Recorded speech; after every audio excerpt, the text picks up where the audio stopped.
Open any social media app today, and you are instantly bombarded with 30-second videos promising that you can shift your reality overnight. Millions of people consume these quick manifestation techniques, trying to hack their lives with instant gratification. Compare that landscape to the work of Neville Goddard.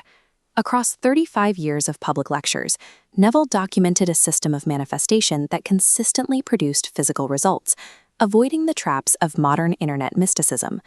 But Neville didn't invent the system he taught.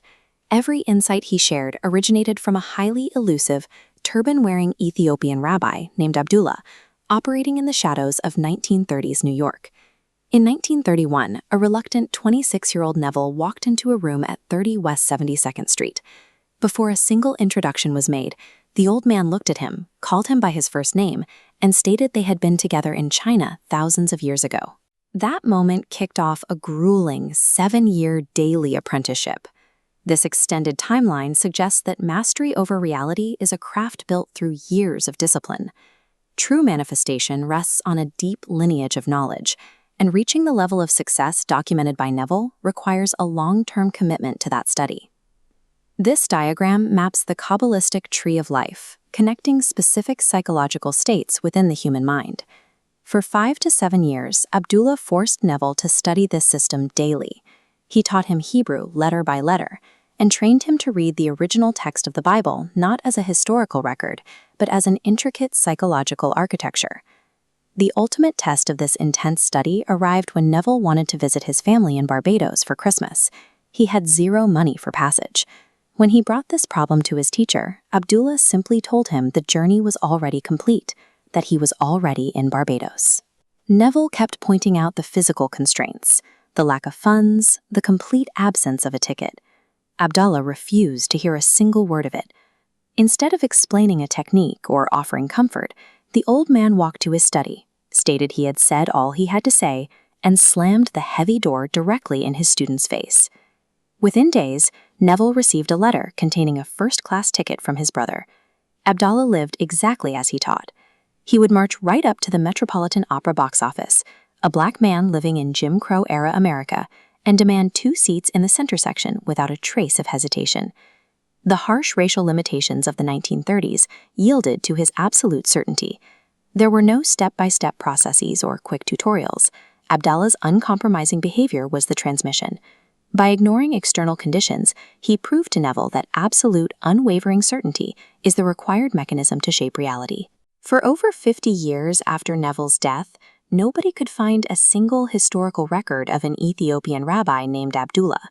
Researchers scoured archives and found no trace of him, leading many to suspect Neville had invented the man to give his philosophy a mythical origin. The trail remained cold until researcher Tima Vasto discovered a string of census records and copyright registrations pointing to a real person.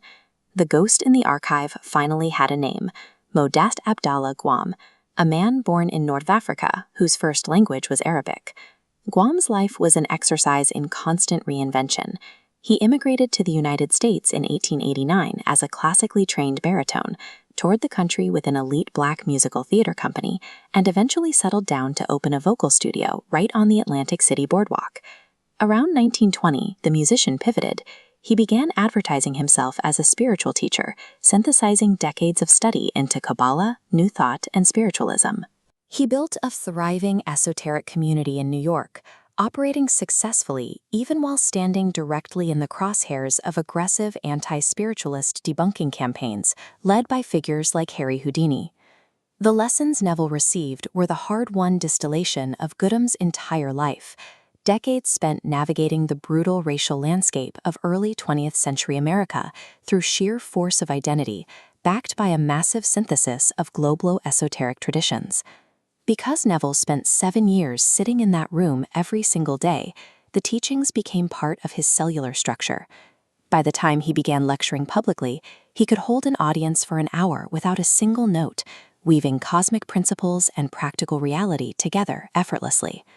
When Neville later told the world that imagination creates reality, the concept sounded simple, but that simplicity hides a complex engine.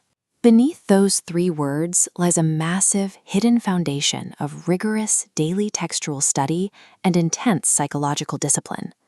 Abdullah provided the raw, dense material.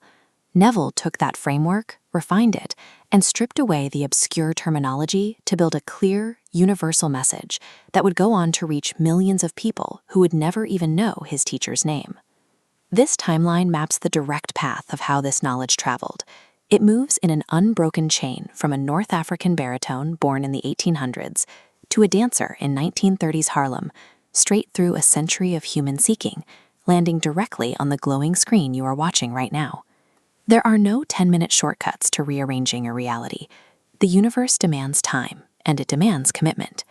The depth of your external results will always be strictly proportional to the depth of your internal immersion.